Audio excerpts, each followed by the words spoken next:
میگه هلالی یاری من هم ترکیاری میکند، دست یاری ده بر من دشواری میکند. زور بازویت کجای و ننگ ناموست کجاست، خیز رستم رخش را مردم سواری میکند. در بغل سینا طبیب از غرب میجوید اگر، شرق را گوی تا ابد بیمارداری میکند.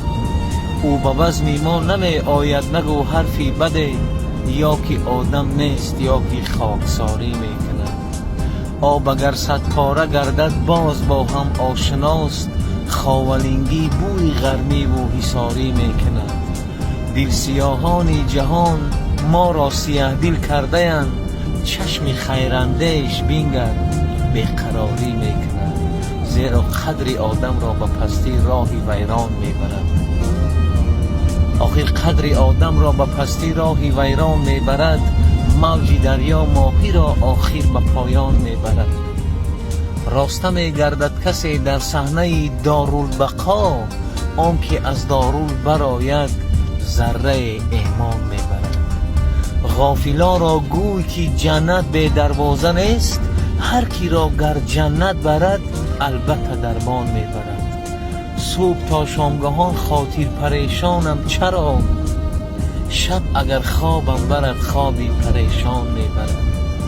از پای 900 کمتر دویدن گیر در این زمان، پای ما آخر ما را یک روز به تابوت میبرد.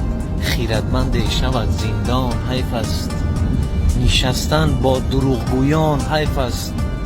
جوانی که ندارد علم و دانش، جوانی با چنین مردان حیف است. بگیرد آدم گر کینه در دل، برایش قطره باران حیف است. نسازد هر کسی ذکر خدا را، برایش آیت قرآن حیف است.